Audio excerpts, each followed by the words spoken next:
Vamos então à demonstração.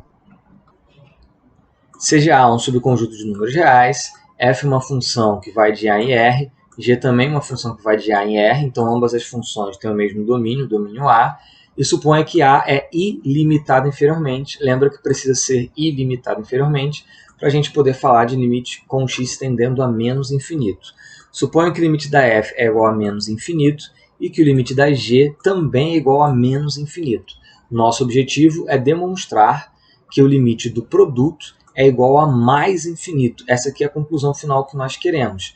Lembre que, pela definição do limite infinito no menos infinito, dado um n real positivo como desafio para a gente precisa conseguir um n positivo tal que toda vez que o x é menor que o menos n, então a função fica maior que o m de Maria, porque aqui a gente está falando da função tendendo a mais infinito.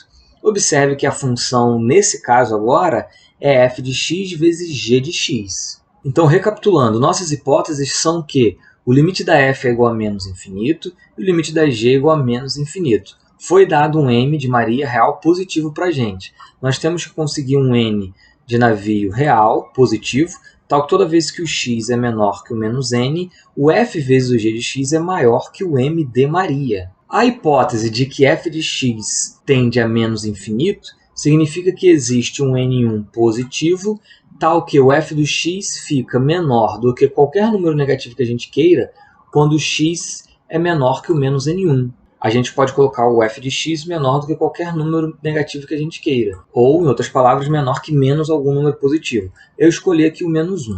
E por que o menos 1?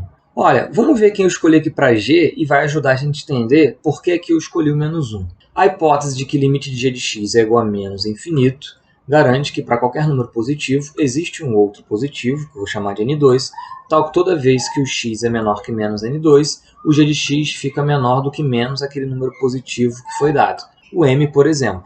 Aqui já ajuda a entender por que lá eu escolhi menos 1. Você pode fazer duas perguntas. Por que eu quis escolher o menos 1 aqui e o menos m aqui embaixo?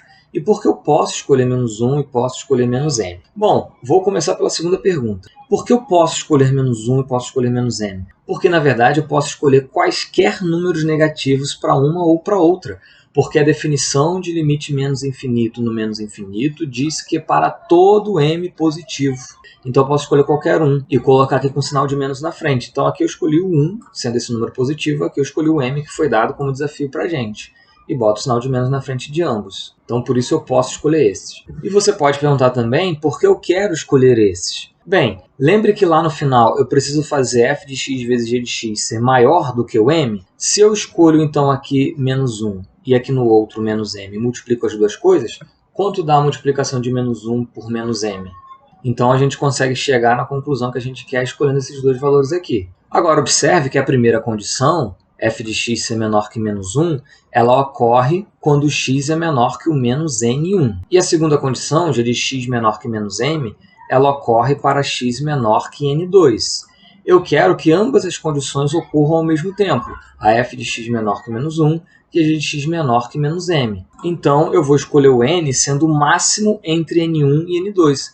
Logo, toda vez que o x é menor que o menos n, que é o máximo entre n1 e n2, então o x é ao mesmo tempo menor que o menos n1 e também menor que menos n2. Logo, essas duas condições se verificam. Logo, f de x é ao mesmo tempo menor que menos 1 e a g de x ao mesmo tempo menor que menos m. Essas duas desigualdades ocorrem para os mesmos valores de x. Se eu multiplicar ambas as desigualdades por menos 1, então observe que o sinal da desigualdade vai inverter, né? Quando se multiplica por um número negativo, a gente inverte o sinal da desigualdade.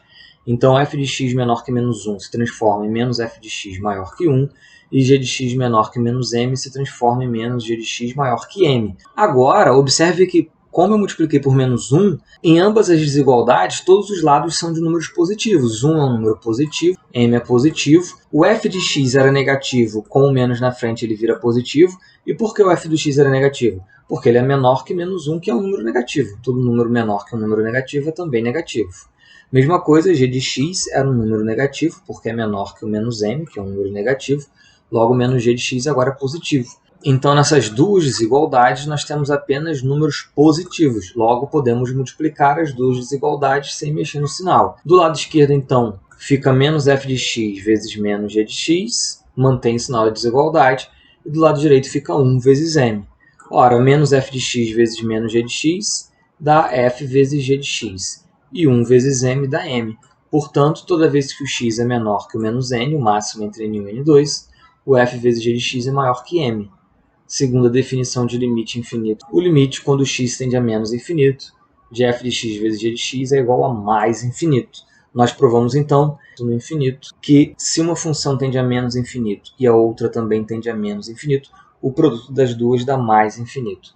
Então, uma tendendo a menos com a outra tendendo a menos infinito, multiplicado uma pela outra, o produto tende a mais infinito.